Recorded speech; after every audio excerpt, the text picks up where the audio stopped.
안녕하세요. 이번 강의에서는 신경망과 딥러닝의 기본 원리에 대해서 설명드리겠습니다. 자, 먼저 인공신경망의 기본 개념에 대해서 말씀드리겠습니다. 인공신경망은 생물학적인 뇌를 모방해서 만든 인공지능 모델입니다. 사람의 뇌는 굉장히 많은 수의 신경세포, 즉 뉴런에 의해 가지고 구성이 됩니다. 하지만 각각 뉴런이 하는 일은 비교적 단순하다고 알려져 있는데요. 이 앞쪽에서 오는 전기 화학적인 신호를 결합한 이후에 그 결합한 신호의 세기가 일정 수준 이상이 되면은 다음 뉴런에게 전달하고, 그렇지 않은 경우에는 거기서 멈추는 것으로 이렇게 알려져 있습니다. 이러한 뉴런들이 굉장히 많은 수가 모여서 지능을 발현하는 뇌가 되는 것입니다. 인공신경망은 다음과 같은 그 형태로 동작합니다. 마치 이 실제 뉴런들이 그 앞쪽에서 전기 화학적인 신호를 받는 것처럼 각 뉴런들은 이와 같은 벡터 형태의 입력을 받습니다. 그리고 그 벡터의 각 엘리먼트에다가 가중치를 곱해가지고 그걸 다 더합니다. 그게 요 식에서 weighted sum, 이 시그마에 의해 가지고 나타낸 이쪽 파트에 해당합니다. 그리고 나서 그 값이 임계치를 넘는지 안 넘는지를 보기 위해서 특정한 스레시홀드 밸류를 여기다가 더합니다. 더할 수도 있고 뺄 수도 있는데 그냥 더하기로 표시하겠습니다. 그 다음에는 비선형 함수를 한번 통과시킵니다. 그래서 그 결과를 다음 뉴런에게 전달하는 것입니다. 인공신경망은 이와 같은 뉴런들이 굉장히 많은 숫자가 모여서 구성이 됩니다. 일반적으로는 계층, 즉 레이어라는 형태로 구성이 되는데요. 이 신경망은 3개의 레이어로 구성이 되어 있습니다. 이쪽에 보이시는 뉴런들은 입력 계층이라고 하고요. 그리고 결과를 출력하는 이 마지막 계층을 출력 계층이라고 부릅니다. 그리고 그 중간에 있는 모든 계층들을 은닉 계층 또는 히든 레이어라고 부릅니다. 이와 같은 신경망의 굉장히 중요한 특징은요, 신경망의 그 지식이 하나의 강력한 그런 모델이 가지고 있는 것이 아니라 뉴런과 뉴런 사이의 그 연결 가중치, 그러니까 이 식에서는 이 W에 해당합니다. 이 W 값에 의해서 결정이 된다라는 것입니다. 이 뉴럴넷 전체의 동작이 이 W 값에 의해 가지고 결정이 되는 것이죠. 그리고 두 번째는 신경망은 특정한 입력이 들어왔을 때 특정한 출력이 나오도록 이 그 가중치를 최적화해주는 학습 알고리즘이 개발되어 있다는 것입니다. 그래서 신경망 구조를 우리가 설계한 이후에 그 학습 알고리즘을 이용을 하면은 특정한 입력이 들어왔을 때 특정한 출력이 나오도록 그렇게 그 가중치를 최적화할 수 있다는 것입니다. 따라서 신경망은 일반적으로 매핑, 여기서의 매핑은 벡터에서 벡터로의 매핑을 말하고요. 매핑을 학습하거나 또는 요즘 나오는 그 생성적 모델 같은 경우는 데이터의 분포를 모델링을 합니다. 생성적 모델이 데이터를 합성하는 그 원리는 먼저 학습 데이터의 분포를 학습한 이후에 그 학습 데이터의 분포에 입각해서 샘플링을 하는 것입니다. 그렇게 되면 학습 데이터와 유사한 성질을 갖는 새로운 데이터가 만들어지고요. 그 과정이 바로 새로운 데이터를 만들어내는 과정입니다. 그러면 여기에서 각 신경망 계층이 수행하는 일을 좀 해석해 보도록 하겠습니다.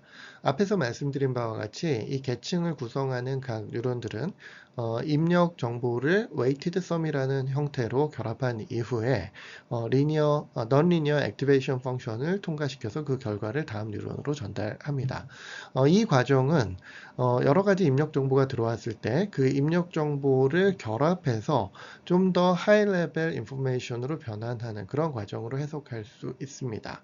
그리고 특별히 신경망은 여기에서 이 W라는 값들을 학습에 의해서 결정을 하는데요. 이 과정은 내가 원하는 동작을 수행하기 위해서는 입력 정보를 어떠한 비율로 결합해야 하는가를 결정하는 과정이라고 말할 수가 있습니다. 즉 신경망은 입력 정보를 결합해서 좀 더 하이 레벨 인포메이션으로 변환한 이후에 다음 계층으로 이렇게 전달합니다. 따라서 이와 같은 과정이 반복되면 반복될수록 단순한 정보들이 결합해서 인포메이션에서 좀 더 하이 레벨 인포메이션으로 변환되는 과정인 것입니다. 두 번째 관점은 일종의 다트 프로덕트 연산을 통해서 특정한 의미를 갖는 그러한 피처들을 추출하는 그러한 동작을 합니다. 이 앞에서 말씀드린 이 웨이티드 썸, 시그마로 표현한 요 식을 벡터의 형태로 바꾸면은 다음과 같이 W를 W 벡터, 그리고 X도 대문자 X로 표시해서 벡터로 나타낼 수가 있습니다. 그러면 이 과정은 결국 W와 X 간의 다트 프로덕트로 해석을 할 수 있다는 것이죠. 근데 다트 프로덕트에서는요, 두 개의 벡터가 비슷한 방향을 가지면은 큰 값이 나오고, 전혀 다른 방향을 갖게 되면은 작은 값이 나오게 됩니다. 여기에서 W는 신경망의 학습 알고리즘에 의해 가지고 결정이 되는데요. 학습이 된 이후에는 W가 특별히 내가 원하는 그 동작을 수행하는 데 있어서 도움이 되는 특정한 패턴을 저장하게 됩니다. 그러면 이 입력 중에서 그 패턴과 일치하는 성분을 찾아서 그 얼마나 일치하는지의 정도, 그 스트렝스를 출력해주는 그러한 역할로 볼 수가 있습니다.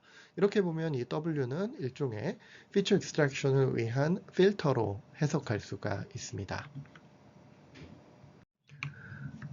신경망의 굉장히 오래된 조상이라고 말씀드릴 수 있는 모델은 퍼셉트론이라는 모델입니다. 이 퍼셉트론에서 제한된 중요한 개념들은 지금까지도 굉장히 널리 사용되고 있습니다. 입력이 벡터의 형태로 주어지고요. 그리고 각 입력 엘리먼트를 웨이트라는 값을 곱해가지고 웨이티드 썸을 합니다. 여기에서 이 웨이티드 썸 한 이 값을 보통 로짓이라고 부르거나 넷밸류라고 부릅니다. 그리고 그 넷밸류를 non-linear activation 펑션을 통과시켜서 그 결과를 다음으로 보내는 것입니다. 초기에 퍼셉트론은 다음과 같은 하드 리미트 펑션을 액티베이션 펑션으로 사용했습니다. 이 스레시홀드보다 큰 값이 들어오면은 플러스 1, 그렇지 않은 경우에는 마이너스 1을 출력하는 것입니다. 이것은 생물학적인 뉴런들이 특정 임계치를 넘어서면은 다음으로 보내고, 그렇지 않은 경우는 그렇지 않은 이러한 동작을 모방해서 만든 것입니다. 최근에는 소프트맥스, 시그모이드, 그리고 렐러와 같은 다른 액티베이션 펑션들이 사용되고 있습니다. 그러면 여기에서 잠시 액티베이션 펑션이 왜 필요한지에 대해서 설명드리겠습니다. non-linear 액티베이션 펑션이 없다면 결국 신경망은 리니어한 오퍼레이션만을 수행합니다. 이것은 어떠한 매핑을 러닝을 할 때 결국 non-linear한 매핑을 학습할 수 없다는 것을 의미합니다. 따라서 신경망을 이용해서 여러 가지 작업을 수행을 하기 위해서는 non-linearity 액티베이션 펑션이 반드시 필요하게 됩니다. 그리고 두 번째로는 신경망의 출력값이 특정한 어퍼 바운드와 로어 바운드 사이로 제한되게 만들고 싶을 때 액티베이션 펑션을 사용합니다. 또한 로짓 밸류를 확률이라든가 어떠한 특징의 존재 여부, 존재의 정도, 뭐 이런 형태로 변환을 하고 싶을 때 액티베이션 펑션을 사용합니다. 예를 들면은 시그모이드 액티베이션 펑션은 다음과 같은 형태를 갖는데요. 신경망의 출력값은 아주 작은 값부터 아주 큰 값까지 다양한 값을 가질 수가 있습니다. 그런데 이 시그모이드를 통과시키면은 0에서부터 플러스 1의 값으로 이렇게 제한을 갖게 되고요. 필요하다면 이 값을 확률 값으로 사용할 수도 있습니다. 그리고 그 외에도 최근에 개발된 그러한 액티베이션 펑션들은 레귤러라이제이션이나 셀프 게이팅 같은 좀 유용한 그러한 성질을 출력값이 갖게 만드는 그러한 역할을 합니다. 퍼셉트론 초기에는 다음과 같은 하드 리밋 펑션이 non-linearity로 사용이 되었고요. 그리고 2000년대 초반까지는 시그모이드 펑션이 많이 사용되었습니다. 그러다가 2010년대부터는 다음과 같은 렐루라는 펑션이 사용이 됐고요. 그리고 그 이후에는 계속 더 좋은 액티베이션 펑션들이 개발이 되었는데 그러한 액티베이션 펑션들은 뭐 갤루라든가 스위시 같은 그런 펑션들이 있습니다. 자, 그러면 신경망을 이용해서 실제 문제를 푸는 과정을 하나 예를 들어서 설명하겠습니다. 자, 이 신경망은 숫자를 인식하는 신경망입니다. 자, 문제를 간단하게 하기 위해서 숫자는 다음과 같은 가로가 3, 그리고 세로가 4인 그리드의 블랙 또는 화이트의 형태로 표현이 된다고 가정하겠습니다. 자, 이렇게 패턴을 만들어 놓으면요. 이와 같은 임의의 영상을 벡터로 표현할 수가 있습니다. 이 그림에서 보시는 것처럼 검정색은 1, 그리고 흰색은 0으로 표현을 했는데요. 위쪽에 세 칸은 모두 검정색이기 때문에 이 세 개의 엘리먼트가 1이 되고요. 그 다음에 두 번째 칸은 검정, 흰색, 검정이기 때문에 1, 0, 1의 패턴을 갖습니다. 나머지 열도 마찬가지이고요. 이와 같은 형태로 입력 영상을 벡터로 표현하고요. 그리고 이와 같은 패턴이 들어왔을 때 출력해야 되는 정답을 또 벡터로 나타낼 수가 있습니다. 자, 숫자 인식이기 때문에 0에서부터 9까지 10가지의 케이스가 나타나는데요. 신경망에 아웃풋 뉴런을 10개를 배치한 다음에 각각에 있는 이 뉴런들이 그에 해당하는 그 숫자의 점수를 나타낸다. 이렇게 매핑을 시켜보도록 하겠습니다. 자, 이렇게 만들면 이와 같은 7자 패턴의 정답은 다음과 같이 표현할 수 있습니다. 자, 0번, 1번, 2번, 3번, 4번, 5번, 6번, 7번. 7번 뉴런이 이 위치가 되겠죠. 7번 뉴런의 정답은 1이고 나머지 뉴런의 정답은 다 0으로 이렇게 세팅을 합니다. 자, 그러면 이 신경망을 이제 학습을 해야 되는데요. 학습을 하기 전에는 이와 같은 입력이 들어온다고 하더라도 결국 이 출력되는 값이 굳이 이 7이 높은 그런 값이 나올 리가 없습니다. 일반적으로는 랜덤한 값이 나오게 되겠죠. 그러나 학습이 진행되면 진행될수록 이 신경망의 출력값이 이 정답에 가까이 가도록 그렇게 만듭니다. 이러한 과정은 이 신경망의 출력값과 정답 간의 그 디퍼런스를 일종의 로스 펑션이라는 이제 옵티마이제이션 펑션으로 표현을 한 후에 그 펑션을 미니마이즈 하도록 이 신경망의 연결 가중치들을 학습하는 겁니다. 이렇게 해서 학습을 계속 반복하다 보면은 결국 이렇게 7자가 들어오면은 7의 스코어가 가장 높게 나오게 되고요. 9자가 들어올 경우에는 9의 스코어가 가장 높게 나오도록 그렇게 만들 수 있습니다. 그 다음에는 새로운 패턴이 입력되었을 때 신경망을 통과시켜서 가장 높은 값이 나오는 그러한 클래스를 그 인식 결과로 출력을 하면 되는 것입니다. 실제 신경망을 이용해서 문제를 푸는 과정은 다음과 같습니다. 맨 처음에 신경망을 학습시킬 데이터를 수집합니다. 여기에서 데이터라 함은 기본적으로 입력 데이터를 말을 하고요. 그리고 추가적으로 그 각 샘플에 대해서 신경망이 출력해야 되는 정답, 레이블이 또 같이 포함이 됩니다. 언스포바이스드 러닝이나 셀프 스포바이스드 러닝에서는 레이블 없이도 학습이 가능하지만 가장 기본적인 학습인 슈퍼바이스드 러닝에서는 이 레이블이 꼭 필요하게 됩니다. 그 다음으로는 이 데이터들의 특성을 잘 반영해서 이 데이터를 잘 처리할 수 있는 네트워크 스트럭처를 정의합니다. 일반적인 신경망 같은 경우는 레이어의 개수와 각 레이어에 있는 히든 뉴런들의 개수 같은 것들이 스트럭처가 됩니다. CNN이나 트랜스포머 같은 경우에는 그보다 좀 더 많은 요소들을 결정해 주어야 합니다. 그러면 이와 같은 학습 데이터와 네트워크 구조를 가지고 그 네트워크의 커넥션 웨이트, 즉 학습 파라미터들을 학습합니다. 여기에서는 그 트레이닝 샘플들을 네트워크에다가 집어넣고 그 네트워크에 출력하는 그 결과값이 그 정답 레이블로부터 도출한 그 디자이어드 아웃풋하고 가까워지도록 학습을 합니다. 이 과정은 결국 신경망이 내주는 그 출력값하고 정답하고의 그 차이를 미니마이즈 하는 과정이기 때문에 결과적으로 수학적인 미니마이제이션 테크닉, 옵티마이제이션 테크닉이 많이 사용됩니다. 그 다음에 학습이 다 끝난 이후에는 이제 트레이닝 패턴에 대해서 정답에 가까운 그러한 값들을 계속 출력하는 상태가 되는 것이고요. 그랬을 때는 이제 새로운 패턴, 정말 이 신경망을 이용해서 뭐 인식을 하거나 매핑을 하기 위한 그러한 입력 패턴을 집어넣고 사용하면 됩니다. 다음으로는 멀티레이어 퍼셉트론에 대해서 설명드리겠습니다. 먼저 설명을 위해서 아주 간단한 신경망 하나를 정의해 보도록 하겠습니다. 이 신경망은 두 개의 입력을 받아서 하나의 아웃풋을 출력해주는 신경망입니다. 입력 차원은 2차원이라고 말할 수 있고요. 출력 차원은 1차원입니다. 앞에서 설명드린 것처럼 x1, x2란 두 개의 엘리먼트가 들어왔을 때 이 웨이트를 각각 곱해가지고 더합니다. 이러한 식을 이런 weighted sum 풀었으면은 이러한 형태가 되겠죠. 이렇게 나타낼 수 있고요. 그리고 그 뒤에다가 어떤 숫자 하나, 스레시홀드 또는 바이어스라고 불리우는 이러한 값을 더합니다. 그 이후에는 non-linear activation function을 하나 통과시키는 것입니다. 자, 일단 이러한 신경망을 클래시파이어로 이용할 때는 디시전 룰을 결정을 해야 되는데요. 다음과 같은 룰을 적용해 보도록 하겠습니다. 입력 패턴이 들어왔을 때 그 신경망의 출력값이 음수인 경우에는 1번 클래스라고 결정을 할 것이고요. 그리고 그 출력값이 양수인 경우에는 2번 클래스로 결정을 하겠습니다. 이런 식으로 클래시피케이션을 수행하겠다는 말입니다. 그 다음에 이 신경망을 학습을 해야 되는데요. 여기서 학습한다는 말은 그 커넥션 웨이트에 해당하는 이 W1과 W2 값, 그리고 여기에 더해지는 스레시홀드 또는 바이어스 값 세타를 결정하는 것을 말합니다. 우리가 원하는 입력에 대해서 그 원하는 출력을 얻기 위해서 이 W1, W2 그리고 세타 값을 적절히 결정해 주면 된다는 뜻입니다.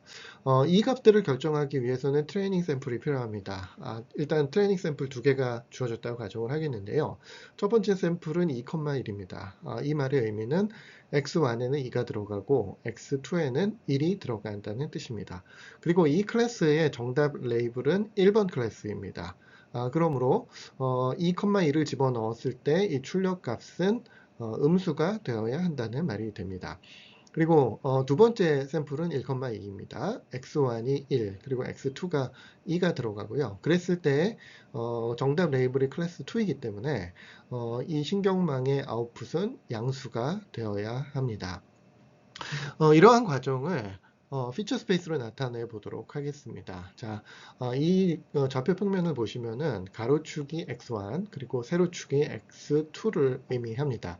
이 신경망의 두 개의 그 입력 엘리먼트를 말하고 있죠. 그리고 x1, 그러니까 large x1은 2,1인데요. 2,1의 위치는 대충 한 이 위치가 됩니다. 그리고 1,2는 여기가 1, 그리고 여기가 2니까 한 이 위치 정도에 해당되는 것이죠. 그러면 x1 같은 경우는 클래스 1에 속하게 되고요. x2는 클래스 2에 속하게 됩니다. 그러니까 이러한 데이터를 제대로 분류하기 위해서는 어디엔가 클래스 1과 클래스 2를 구분짓는 이러한 바운더리가 있어야 하는 것입니다. 즉, x1은 음수를 출력하고 x2에 대해서는 양수를 출력하는 그러한 디시전 바운더리를 하나 우리가 잘 설정을 하면 된다는 것이죠. 여기서 아까 제가 그 x1은 음수가 나와야 되고 x2는 양수가 나와야 된다. 그 이유는 음수는 클래스 1, 양수는 클래스 2에 속하기 때문이다. 이렇게 말씀을 드렸는데요. 여기서 잠시 이 출력값이 0이 되는 이 방정식에 대해서 한번 생각해 보도록 하겠습니다. 자, 아까 위에서 말씀드린 것처럼 입력이 들어오면은 W1을 곱하고 또 W1을 X1에 곱하고 W2를 X2에 곱하고 세타를 더한 다음에 액티베이션 펑션을 통과시킵니다. 여기에서 이 액티베이션 펑션은 일단 부호를 변화시키지 않는다고 잠깐 가정을 하도록 하겠습니다. 그렇게 되면은 이 F를 통과시키기 전이나 후나 그 부호 자체는 이제 변화가 없게 되는 것이고요. 그래서 이 F는 잠시 무시할 수가 있게 됩니다. 이 안에 있는 이 식을 보시면은요. W1 곱하기 X1 더하기 W2 곱하기 X2가 되는데 이러한 식은 우리가 중고등학교 때 배웠던 직선의 방정식에 해당합니다. 즉 아까 설명드렸던 이 weighted sum이라는 이러한 메커니즘이 실제적으로는 x1과 x2라는 좌표로 이루어진 그 좌표 평면에서의 직선이 된다는 것이죠. 그리고 예를 들어서 이 세터가 제로라는 얘기는요, 원점을 지나는 직선이라는 것을 의미합니다. 단순하게 생각을 하기 위해서 일단 세타를 제로로 세팅을 하면은 다음과 같은 이러한 좌표에서 어딘가 바운더리가 이렇게 만들어지는데요. 세터가 0이면 원점을 지나게 되고 세터가 0이 아닌 경우에는 이 원점이 아닌 다른 위치를 지나게 되는 그런 직선이 됩니다. 여기서 우리가 꼭 기억해야 되는 부분은 신경망의 각 뉴런, 즉 이렇게 웨이티드 썸에 의해서 입력 피처들을 컴바인하는 이 과정은 일종의 직선의 방정식에 해당한다는 것입니다. 좀 더 일반화한다면 신경망의 각 뉴런들은 직선 하나에 대응된다. 이렇게 기억을 하셔도 좋을 것 같습니다. 자, 그런데 신경망의 뉴런 하나가 직선을 나타낸다면요, 사실은 직선으로 풀 수 있는 문제만을 이제 학습할 수 있다라는 얘기가 됩니다. 1969년도에 퍼셉트론을 그 한 개의 계층만을 구성을 했을 때는 XOR 문제와 같은 아주 단순한 문제도 풀 수 없다, 이런 것이 증명이 되었는데요. 자, 다음과 같습니다. 자, XOR은 X1과 X2의 값이 같으면은 0, 그리고 다르면은 1이 되는 아주 간단한 논리식입니다. 이것을 X1과 X2로 구성된 좌표 평면에 이렇게 나타내 보면은요, 이렇게 0, 0 또는 1, 1에 해당하는 부분은 출력값이 제로가 되어야 하고요. 그리고 0, 1 또는 1, 0에 해당하는 이 두 개의 좌표는 0이 출력되어야 합니다. 즉, 이 두 개는 클래스 제로에 해당하고 이 두 개는 클래스 1에 해당한다는 것입니다. 그런데 신경망을 이용해서 이와 같은 그 샘플들을 제대로 구분을 하기 위해서는요, 직선을 가지고 이 두 개의 클래스를 구분할 수 있어야 합니다. 그런데 이렇게 이 두 개를 하나의 클래스로 묶고 이 두 개를 하나의 클래스로 묶을 수 있는 직선은 존재하지 않습니다. 그렇기 때문에 하나의 계층으로 구성된 신경망으로는 이러한 XOR 문제를 절대로 풀 수가 없게 되는 것입니다. 이 문제는 신경망이 아주 단순한 문제조차도 풀 수 없는 그런 한계점을 갖는다라는 걸 말해주는 것이고요. 이러한 이슈를 극복하기 위해서 여러 개의 계층으로 구성된 신경망을 사용합니다. 이 예제는 앞에서 보여드린 XOR 예제하고 비슷한 예제입니다.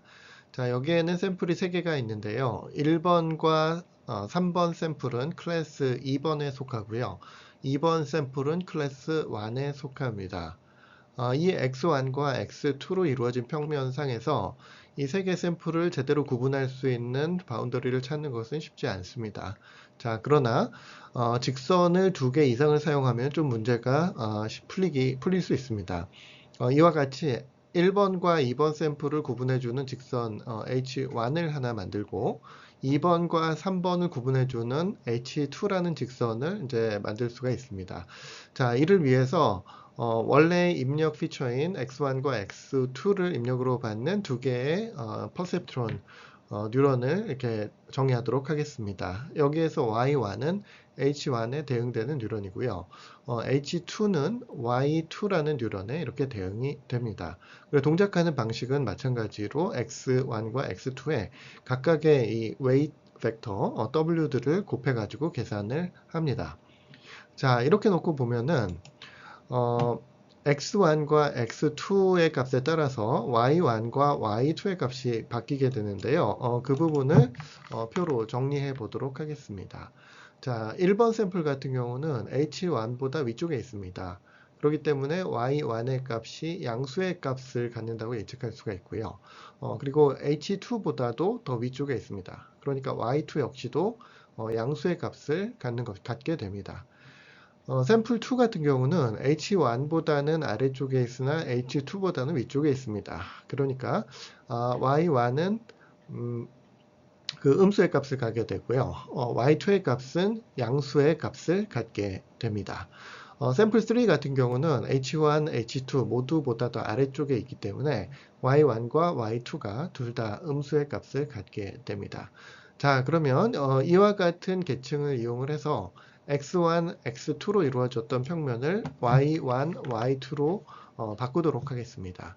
자, 1번 샘플 같은 경우는 Y1과 Y2가 둘 다 양수가 나오기 때문에 이쪽 사분면에 위치하게 됩니다. 2번 샘플 같은 경우는 Y1은 마이너스, 그리고 Y2는 플러스의 값을 갖기 때문에 이쪽 사분면에 위치하게 되고요. 세 번째 샘플은 둘 다 음수이기 때문에 이쪽 사분면에 위치하게 됩니다. 이 상태에서 직선 하나로 이 샘플들을 이쪽은 클래스 1, 이쪽은 클래스 2로 구분하는 것은 얼마든지 가능합니다. 따라서 다음과 같이 Y1과 Y2를 입력으로 받는 두 번째 계층을 만들어서 이 O라는 값을 계산을 하게 되면은요, 원래 x1, x2로 이루어졌던 이와 같은 평면을 y1과 y2로 변환을 해주는 이 첫 번째 레이어하고, 그리고 그 좌표 평면에서 이 바운더리를 표현해주는 이 O라는 뉴런, 이렇게 해서 두 개의 레이어로 구성된 신경망을 생각할 수가 있습니다. 이와 같은 신경망을 사용한다면 이처럼 X1, X2 평면에서 잘 구분되지 않는 패턴들도 얼마든지 좌표 변환을 통해서 학습이 가능해집니다. 다음으로는 신경망의 학습에 대해서 설명드리도록 하겠습니다. 신경망의 학습을 위해서는 일단 트레이닝 샘플이 있어야 하고요. 그리고 그 샘플에 대한 정답 C가 있어야 합니다. 이 클래스 레이블 C로부터 신경망이 내줘야 하는 desired output을 정의할 수가 있습니다. 이 신경망의 desired output은 원핫 벡터로 표현을 하는데요. 예를 들어서 K개의 아웃풋 뉴런이 있을 경우에 그 정답에 해당하는 그 뉴런의 값은 desired value를 1로 세팅하고요. 나머지 뉴런들은 모두 0으로 세팅합니다. 그리고 나서 로스 펑션을 하나 정의합니다. 로스 펑션은 일반적으로 L 또는 L라는 의미로 E라는 말로써 표현을 합니다. 일반적으로 이 로스는 뉴럴넷의 출력값과 desired output 사이의 그 차이를 의미합니다. 그리고 이 LR을 결정하는 것은 크게 세 가지가 있는데요. 입력 데이터, 그리고 신경망의 연결 가중치 파라미터, 그리고 세 번째로는 정답이 있습니다. 그 중에서 학습할 때는 입력 데이터하고 정답이 고정되기 때문에 결국 그 에러 펑션, 로스 펑션은 신경망의 연결 가중치, 즉 W의 함수로서 표현을 할 수 있습니다. 자, 이렇게 되면은 입력과 desired output이 결정된 상황에서 W를 잘 조정해서 이 에러 값 또는 로스 값을 미니마이즈 할 수가 있는데요. 이 과정이 바로 신경망의 트레이닝입니다. 이를 수식으로 나타내면 다음과 같습니다. 이 에러 자체가 입력과 desired output이 결정된 상황에서는 W의 함수를 표현할 수 있고요. 이 W를 최적화함으로써 에러를 미니마이즈 합니다. 즉 에러를 미니마이즈 할 수 있는 그때의 W의 값이 우리가 학습을 통해서 찾으려고 하는 그 W가 되는 것입니다. 일반적으로 이러한 W는 gradient based 알고리즘이라고 하는 방식에 의해서 계산을 하는데, 이는 주로 벡터 미분에 의해서 계산하는 방식입니다. 예를 들어서 아까 잠시 설명드렸던 숫자 인식기 신경망을 생각해 보도록 하겠습니다. 숫자 인식에 있어서 desired output은 다음과 같은 형태의 원핫 벡터로 표현을 할 수 있고요. 그리고 신경망이 내주는 아웃풋 값을 이와 같은 continuous한 벡터로 표현할 수 있습니다. 그러면 그 로스 또는 에러 값은 신경망의 아웃풋 값하고 desired output 간의 차이에 의해서 정의를 하게 됩니다. 실제 신경망의 학습에서는 신경망이 출력한 값과 desired output 값의 그 차이를 로스 펑션에 의해서 표현합니다. 이를 위해서 몇 가지 변수를 정의를 할 텐데요. xni는 n번째 레이어의 i번째 뉴런의 액티베이션 밸류를 나타내는 변수입니다. 자, 여기에서 n을 뉴럴넷의 전체 신경망 레이어의 개수라고 정의를 하면은요, x의 캐피탈 N은 아웃풋 레이어의 출력 값이 됩니다. 즉 신경망이 내주는 최종적인 아웃풋 벡터가 되는 것이고요. 그 중에서 C번째 뉴런은 클래시피케이션의 경우는 C번째 클래스를 상징하게 됩니다. 그리고 desired output은 다음과 같이 D1부터 DC까지의 값으로 주어진다고 가정하겠습니다. 가장 간단한 로스 펑션은 민스퀘어드 에러라고 불리는 펑션입니다. 근데 신경망이 내준 그 출력 값하고 desired output 값의 그 차이를 계산한 다음에 차이를 전부 제곱을 해서 다 더합니다. 그리고 C로 나누게 되면 여기서의 C는 전체 클래스의 개수이죠. 그 mean squared error, 그러니까 에러를 제곱한 후에 그 평균을 취했다라는 식으로 해석할 수가 있게 됩니다. 여기에 일반적으로 2분의 1을 곱하게 되는데요. 이 곱하는 이유는 이 식을 미니마이즈 하기 위해서 미분을 하게 되는데, 미분을 하게 되면은 이 지수 2가 앞으로 나와서 곱해지게 됩니다. 이랬을 때 2분의 1과 상쇄돼서 없어지게 되면은 뒤쪽에 수식 전개가 간단해지기 때문에 여기에 2분의 1을 인위적으로 곱하게 됩니다. 이 민스퀘어 에러는 일반적으로 리그레션 태스크에서 굉장히 많이 사용되고 있습니다. 그리고 리그레션 태스크의 경우는 아웃풋 뉴런이 어떤 값이든 자유롭게 갖게 만들기 위해서 액티베이션 펑션을 사용하지 않고 그냥 아이덴티 펑션을 사용을 합니다. 그러나 클래시피케이션 태스크에 대해서는 민스퀘어 에러를 많이 사용하지 않습니다. 물론 실제로 사용이 가능하긴 하지만 크로스 엔트로피라고 불리우는 클래시피케이션에 좀 더 효과적인 로스 펑션이 있기 때문입니다. 이 크로스 엔트로피는 다음과 같은 식으로 정의가 되고요. 신경망의 출력값을 확률로 해석을 하고 그 확률에다가 로그를 취한 후에 디자이어드 아웃풋 값을 곱하게 됩니다. 여기서 디자이어드 아웃풋은 정답 클래스는 1이고 나머지 클래스는 전부 다 0이기 때문에 실제로 이 웨이티드 썸을 계산하게 되면은 정답 클래스의 출력값만을 보겠다라는 그러한 방식의 로스 펑션이 됩니다. 그런데 이 크로스 엔트로피는 한 가지 조심할 점이 있는데요. 이 뒤에 나오는 신경망의 아웃풋 값이 항상 확률이어야 합니다. 그래서 클래시피케이션을 수행을 할 경우에는 마지막 이 레이어에다가 소프트맥스라는 액티베이션 펑션을 가합니다. 이 소프트맥스는 다음과 같이 생겼는데요. 일단 net value, 즉 로짓 값에다가 exponential을 취하는데 이렇게 함으로써 모두가 0이 되도록 그렇게 변환을 합니다. 그리고 모든 뉴런의 그 exponential 된 값을 다 더해서 분모에다 집어넣습니다. 이렇게 만들면 일종의 노멀라이제이션을 한 효과가 있기 때문에 모든 C에 대해서 이 값을 다 더했을 때 정확하게 1이 나오게 됩니다. 그렇게 되면 소프트맥스의 출력값이 각 밸류는 0에서 1 사이이고 모두 더했을 때 1이 되기 때문에 확률의 조건을 만족하게 된다는 것이죠. 그래서 크로스 엔트로피를 사용할 경우에는 무조건 아웃풋 레이어의 액티베이션 펑션을 소프트맥스를 사용을 해야 합니다. 로스 펑션이 정의되었다면 그 로스 펑션을 최소화할 수 있는 W를 찾아내는 것이 바로 신경망의 학습 원리입니다. 예를 들어서 로스 펑션이 W에 따라서 다음과 같이 변한다면 시작점을 W를 이렇게 초기 설정을 하고 이 W를 점점 이동시켜 가면서 로스 펑션의 값이 최소화가 되는 그 지점을 찾아내는 것입니다. 이 과정에는 미분이 사용됩니다. 그리고 그 미분을 벡터에 대해서 적용을 하면은 그레디언트라고 부르는 것입니다. 자, 예를 들어서 현재 W가 이곳에 있다고 가정을 하면은 이곳에서의 그 로스 값은 이렇게 되고요. 그 다음에 미분을 했을 때는 이 곡선의 기울기가 나오게 됩니다. 자, 이 경우는 증가할수록 로스가 감소하기 때문에 마이너스 값이 나오게 될 것입니다. 우리가 그 어떤 펑션을 미니마이즈 하고 싶을 때에는 그 그레디언트의 반대 방향으로 W를 이동시키면 됩니다. 예를 들어서 이 지점에서는 그레디언트가 마이너스인데요. 그 반대 방향은 플러스 방향이 되겠죠. W가 이곳에 있었다면 플러스 방향으로 이렇게 보내게 되면은 점점 로스 펑션이 아래쪽으로 내려오게 됩니다. 반대로 W가 이곳에 있었다면은 이곳에서의 그레디언트 밸류는 플러스 값이 나오게 됩니다.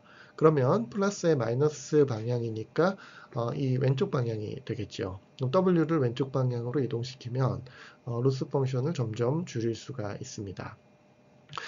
이와 같은 원리는 하이 디멘전으로 구성된 W에 대해서도 동일하게 적용됩니다. 이렇게 2차원의 W라고 가정을 하면 W1, W2에 대해서 로스 펑션이 이와 같은 형태로 등고선처럼 표현이 될 것입니다. 이 가운데 쪽이 미니멈이 되겠죠. 그렇게 되면 그 그레디언트 벡터를 뭐 다음과 같은 형태로 표현을 할 수가 있는데요. 그 에러 펑션을 W의 각 엘리먼트로 편미분한 그러한 벡터를 그레디언트라고 부릅니다. 이 그레디언트가 각 현재 지점에서의 그 로스가 증가하는 가장 빠른 속도로 증가하게 되는 방향을 바로 이 그레디언트가 표현을 하게 됩니다. 근데 우리는 그 로스 펑션을 최소화하기를 원하기 때문에 그레디언트 방향의 반대 방향으로 이동을 시킴으로써 그 W를 점점 최적화할 수 있다는 것입니다. 예를 들어서 현재의 위치가 W라고 하면은요, 다음과 같은 그레디언트를 계산합니다. 이 그레디언트의 값은 다음과 같이 그 로스 펑션을 파라미터 W로 미분한 그러한 벡터가 되겠고요. 그렇게 되면은 로스를 감소시키는 방향을 찾아낼 수가 있게 됩니다. 근데 실제로 W에다가 마이너스하고 그레디언트를 취하게 되는데요. 이때에는 에터라고 하는 값을 곱해가지고 이동을 시킵니다. 이 에터는 한 번에 어느 정도 이동할지를 결정을 하는 그러한 스케일러 값이고요. 이 값을 보통 러닝 레이시라고 부릅니다. 실제 실험에서는 이 에타의 값이 상당히 작은 값으로 설정이 되는데 보통 한 1000분의 1에서 한 10,000분의 1 정도의 값이 널리 사용됩니다. 그 다음으로는 딥러닝에 대한 설명을 드리도록 하겠습니다. 딥러닝은 지금까지 설명드린 신경망이 발전되어서 만들어진 방법론입니다. 일반적인 신경망과의 차이점은 굉장히 많은 숫자의 레이어로 구성된 심층 신경망, 즉 딥 뉴럴 네트워크를 사용한다는 점입니다. 아까 말씀드린 바와 같이 신경망의 각 레이어들은 입력 정보 또는 아래쪽에서 올라오는 이 정보들을 weighted sum이라는 형태로 결합해서 더욱 하이 레벨 피처를 만들어내는 역할을 합니다. 따라서 레이어가 많다는 이야기는 입력 정보가 아주 단순하고 프리미티브한 정보를 가지고 있을 때 그것들을 결합해서 좀 더 하이 레벨 피처로 만들고 그걸 한 번 더 결합해서 더욱 하이 레벨 피처로 만들고 이러한 과정을 여러 번 반복한다는 것을 의미합니다. 따라서 심층 신경망을 이용하는 딥러닝에서는 입력 피처를 상당히 여러 번 애브스트랙션 과정을 거치기 때문에 매우 고급 정보를 추출할 수 있게 되는 것입니다. 한 가지 예를 제가 보여드리도록 하겠습니다. 이 예제는 컨볼루션 네트워크라고 하는 신경망이 각 계층에서 어떠한 내용을 학습했는지를 시각화한 결과입니다. 첫 번째 레이어에서는 다음과 같은 정보들을 학습했습니다. 이 내용을 잘 보시면 어떤 대각선 방향 또는 수직 수평 형태의 그런 엣지 성분을 추출하기도 하고요. 그리고 평평한 영역의 어떤 색깔 정보를 표현하기도 합니다. 좌우간 상당히 픽셀의 간단한 조합으로 계산할 수 있는 단순한 특징들이 학습이 된 걸 볼 수가 있고요. 그리고 두 번째 레이어로 가게 되면은 이 첫 번째 레이어에서 추출한 이런 특징들을 적절히 조합함으로써 좀 더 복잡하고 고급 정보를 학습하게 됩니다. 세 번째 레이어로 가게 되면 이와 같은 정보를 한 번 더 결합해서 더욱더 하이 레벨 피처를 추출하게 되고요. 네 번째 레이어까지 가게 되면 강아지 얼굴 수준에 해당하는 상당히 하이 레벨 피처를 러닝하게 됩니다. 물론 다섯 번째, 여섯 번째, 일곱 번째 레이어로 가게 되면 더욱더 복잡하고 하이 레벨한 그런 피처를 학습하게 됩니다. 실제 뉴럴넷의 뎁스가 깊어지면 어떠한 효과가 나타나는지를 잠깐 말씀드리겠습니다. 이론적으로는 신경망의 히든 레이어가 하나만 있다고 하더라도 충분히 많은 뉴런이 있다면 복잡한 함수들을 모두 approximate 할 수 있습니다. 그러나 문제가 복잡할 경우에 히든 레이어의 개수가 충분하지 않은 쉘로우 네트워크를 사용할 경우에 매우 많은 숫자의 히든 유닛이 있어야 한다라는 것이 또한 증명이 되어 있습니다. 따라서 복잡한 태스크를 충분하지 않은 계층을 이용해서 푸는 것보다는 충분한 뎁스를 가지고 있는 딥 뉴럴 네트워크를 사용하는 것이 훨씬 효과적이라는 이야기가 됩니다. 일단 딥 뉴럴 네트워크는 효율적입니다. 여기서 효율적이라는 말은 각 레이어별 히든 유닛의 개수가 훨씬 적어도 된다는 뜻이고요. 그렇게 되면 신경망의 학습 파라미터에 해당하는 뉴런 간의 연결 커넥션 웨이트이 훨씬 더 적은 숫자이기 때문에 학습이 더 잘 이루어집니다. 그리고 다음 그래프와 같이 깊이가 깊어지면 깊어질수록 성능이 우수해지는 그런 효과가 현실적으로 많이 관찰이 되고 있고요. 새로운 데이터에 대해서도 적용을 잘하고 오버피팅과 같은 좋지 않은 부작용도 많이 감소시킬 수가 있습니다. 한 가지 단점은 뎁스가 깊어지면 깊어질수록 옵티마이제이션이 어려워진다. 즉 학습이 어려워지는 현상이 발생을 하는데요. 그것은 뎁스가 깊어짐에 따라서 여러 가지 수학적인 문제, 예를 들면 Vanishing Gradient Problem 같은 것들이 발생하기 때문입니다. 근데 다행히도 이와 같은 문제점에 대한 해결책이 또 개발되었습니다. 그렇기 때문에 현재로서는 이와 같은 딥러닝, 딥 뉴럴 네트워크의 그 장점은 취할 수 있는 반면에 이와 같이 학습이 어렵다라는 단점은 극복할 수가 있게 되는 것입니다. 딥러닝에는 굉장히 다양한 종류의 심층 신경망이 사용됩니다. 가장 단순한 종류로는 그냥 계층이 아주 많이 포함되어 있는 딥 뉴럴 네트워크를 말할 수 있고요. 그 다음에 영상 처리에서 매우 널리 사용되는 컨볼루셔널 뉴럴 네트워크가 있습니다. 이 컨볼루셔널 뉴럴 네트워크는 시각 처리를 위해서 만들어졌고 실제로 꽤 오랜 기간 동안에 영상 처리 분야에서 가장 우수한 성능을 보여왔습니다. 그리고 리커런트 뉴럴 네트워크는 히든 뉴런에서 다시 히든 뉴런으로 가는 이러한 리커런트 커넥션이 포함된 뉴럴 네트워크를 말하는데요. 이 뉴럴 네트워크는 일종의 메모리의 역할을 가지고 있기 때문에 이를 이용해서 타임 시리즈 데이터, 즉 자연어 텍스트라든가 아니면 음성 신호, 그리고 또 센서 데이터와 같은 데이터들을 처리하는 데 널리 사용되고 있습니다. 그리고 2017년도에 트랜스포머라는 네트워크가 제안이 되었는데요. 이와 같은 형태를 가지고 있고 어텐션이라는 메커니즘을 통해서 정보를 처리하는데 처음에는 NLP, 즉 자연어 처리 분야에서 우수한 성능을 보여왔고요. 그 다음에 음성 인식과 음성 합성 분야에서 널리 사용되었고 최근에는 영상 처리 분야에서까지 매우 우수한 성능을 보이고 있습니다. 그래서 꽤 오랜 시간 동안에 영상 처리에 가장 널리 사용됐던 CNN보다도 더 우수한 성능을 보이기도 합니다. 이렇게 해서 이번 강의에서는 신경망의 주요 개념과 딥러닝에 대해서 소개해 드렸습니다.